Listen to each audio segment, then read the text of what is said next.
أعوذ بالله من الشيطان الرجيم بسم الله الرحمن الرحيم والصلاة والسلام على أشرف الأنبياء والمرسلين سيدنا ومولانا عبد الله وعلى آله وأصحابه الأخيار وسلم تسليما كثيرا ومن والاه.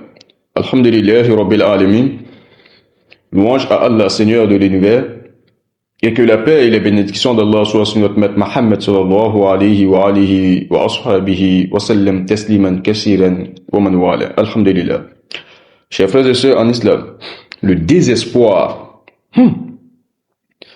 Ce petit mot-là, ou encore cette phase de désespoir-là, de perte de confiance en soi, ou de perte de confiance à Allah subhanahu wa ta'ala, est l'une des armes les plus puissantes que Shaitan utilise contre le musulman. Oui, quand l'homme tombe, il murmure. Quand l'homme est couché, est par terre, lorsqu'il n'y a plus d'espoir pour lui, lorsque tout est gâté, comme on le dit dans notre jargon, lorsque bébana, tu es fini, Allah ne te pardonnera plus. À quoi bon prier? C'est ce que l'homme se dit. J'ai tellement foiré que est-ce que Allah va me pardonner? Voilà la fameuse phrase qui sort de la bouche du musulman. Mais la vérité est toute autre. Oui, Allah est plus miséricordieux que tous les péchés réunis, plus doux que toutes les chutes, et plus proche de nous que ce que nous imaginons. Chers frères et sœurs en islam, comme le dit un sage africain, même la nuit la plus longue finit par rencontrer le soleil. Autrement dit, ainsi aucune obscurité du péché n'est éternelle si tu retournes vers Allah subhanahu wa ta'ala. Chers frères et sœurs en islam, Allah a interdit le désespoir. Allah nous rappelle dans le Saint-Coran, dans Surat Zumar, verset 53, قل يا عبادي الذي أسرفوا على أنفسهم لا تقنطوا من رحمة الله إن الله يغفر الذنوب جميعا. Oh, mes serviteurs qui avaient commis des excès contre vous-même, autrement dit qui avaient fait des péchés de votre propre gré. La taqnatu min rahmatillah, ne désespérez en aucun cas la miséricorde d'Allah subhanahu wa ta'ala. Inna Allah yakfuru dhunuba jami'a, car Allah pardonne tous les péchés. Chers frères et sœurs en islam, c'est l'un des versets les plus rassurants du Coran. Oui, ici Allah parle directement aux plus grands pécheurs et leur dit: reviens, je pardonne tout. Peu importe le nombre de péchés que tu as pu commettre. Reviens vers moi. Reviens. Et je te pardonnerai. Chers frères et sœurs en islam, le prophète Mohammed sallallahu alayhi wa sallam a décrit la miséricorde d'Allah comme une immense, comme quelque chose de grand, comme quelque chose de robuste, comme quelque chose qui peut en aucun cas finir. Le prophète Mohammed sallallahu alayhi wa sallam a dit: la miséricorde d'Allah dépasse sa colère, Allahu Akbar. Ou encore, que sa miséricorde emporte sa colère, Allahu Akbar. Alors on nous rappelle également dans le Saint-Coran, que la miséricorde d'Allah subhanahu wa ta'ala est au-dessus de toutes choses, ou encore dépasse toutes choses. Allahu Akbar. Il a également dit: Allah a écrit sur lui-même la miséricorde dans un hadith prophétique. Allah a écrit sur lui-même la miséricorde. Donc cela signifie que le pardon est sa loi, sa nature, son attribut éternel. Allahu Akbar. Chers frères et sœurs en islam, sans rentrer trop dans les détails de cette histoire de l'homme qui a tué 99 personnes, rappelez-vous bien, nous l'avons rappelé à maintes reprises lors de nos sermons et bien sûr de nos rappels quotidiens dans les séries de rappels en pourquoi. Le prophète Mohammed sallallahu alayhi wa sallam a raconté qu'un homme avait tué 99 personnes, puissant en cherchant un navire d'un autre savant. Pourtant, en se repentant sincèrement et en partant vers un village pieux, Allah lui pardonna et l'admis parmi les gens du paradis. Allahu Akbar. Pourquoi cette histoire?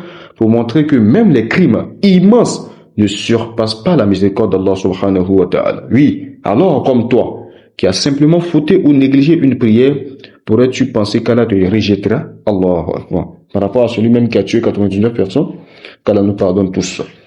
Et, chers frères et sœurs en islam, la calebasse fêlée, oui, parce que il y a un sage africain dans un village lointain qui disait, un ancien disait, même une calebasse fêlée peut encore porter de l'eau si on la tient bien. C'est-à-dire, même si tu as eu une vie brisée, un cœur blessé, un passé sombre, Allah peut te réparer. Allah peut te remplir de bonté, de bonheur, te relever. Allah. Donc ce qui compte n'est pas ton passé, mais la direction dans laquelle tu marches maintenant. Chers frères et sœurs en islam, le désespoir est une tromperie de Satan. Oui, parce que Allah nous rappelle dans Sourate An-Nahl, verset 99, Innahu laysa lahu sultan ala alladhina amanu. Satan n'a aucun pouvoir sur ceux qui croient. Autrement dit, son unique force, c'est de faire croire que tu es perdu. Alors que chaque fois que tu te relèves, tu le bats. Allah se réjouit de ton retour parce qu'il y a un hadith prophétique du prophète Mohammed sallallahu alayhi wa sallam a dit que Allah est plus heureux du repenti de son serviteur que celui qui retrouve son chameau perdu dans le désert. Allah, c'est-à-dire celui-là qui a perdu son chameau dans un désert, ou encore, pour faire simple, si on peut paraphraser en notre temps, c'est comme quelqu'un qui a perdu ses millions, ou encore quelqu'un qui a eu son compte débloqué. Ses comptes étaient bloqués, c'est des millions qui étaient bloqués dans son compte en banque, et il y a eu ses comptes débloqués. S'il est heureux, Allah est plus heureux que ce dernier-là qui lui revient vers Allah subhanahu wa ta'ala quand il se répand. Allahu Akbar. Donc imagine un seul homme dans le désert, condamné à mourir, puis il retrouve sa monture avec sa nourriture et son eau. Sa joie est indescriptible, n'est-ce pas? Donc Allah est plus heureux encore lorsque tu reviens vers lui. Chers frères et sœurs en islam, il y a un sage également africain qui nous enseigne cette petite sagesse. Un sage racontait, un enfant jouait près d'une rivière et tomba dedans. Son père se jeta à l'eau pour le sauver et lui dit, « Pourquoi t'es-tu laissé emporter ?» L'enfant répondit, « J'ai eu peur de t'appeler. » Le père lui dit alors, « Mon fils, appelle-moi toujours, même si tu as fait une bêtise. Ta voix est plus précieuse pour moi que ta honte. » Allahu Akbar. De même, Allah dit, « Invoquez-moi, reviens à moi. Même si tu as fauté, ta voix de repentant m'est plus chère que ton silence de désespoir. Allahu Akbar. Donc, peu importe la situation dans laquelle nous nous trouvons, appelons Allah subhanahu wa ta'ala pour qu'il puisse débloquer notre situation. Oui.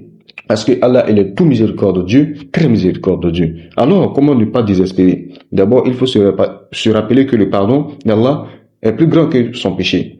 Il faut également faire istighfar souvent. Il faut également garder espoir, même après une rechute. Il faut se rapprocher des pieux et de la science. Chers frères et sœurs en islam, il faut se rappeler la douceur d'Allah et sa promesse. Il faut lire les histoires des repentants dans le Coran. Chers frères et sœurs en islam, ne désespère jamais, car ton Seigneur accueille celui qui vient vers lui, pardonne celui qui s'excuse, élève celui qui s'humilie, purifie celui qui se répand, aime celui qui revient encore et encore. Comme le dit un proverbe malien, tant que le cœur respire, l'espoir peut marcher. Donc avec Allah subhanahu wa ta'ala, il n'est jamais trop tard. Nous prions Allah subhanahu wa ta'ala, dont la miséricorde est immense, qu'il pardonne nos péchés, purifie nos cœurs, qu'il nous raffermisse dans son obéissance et qu'il ne fasse jamais de nous ceux qui désespèrent de sa miséricorde. Qu'Allah subhanahu wa ta'ala bénisse la Côte d'Ivoire, qu'il bénisse nos dirigeants, qu'il bénisse l'ensemble de tout un chacun de nous, à faire avancer la Côte d'Ivoire vers un nouvel horizon. Wa sallallahu ala sayyidina wa mawlana abdallah wa ala alihi wa ashabihi al-akhyar wa sallama tasliman kaseeran wa man wala. Assalamu alaikum wa rahmatullahi wa barakatuh.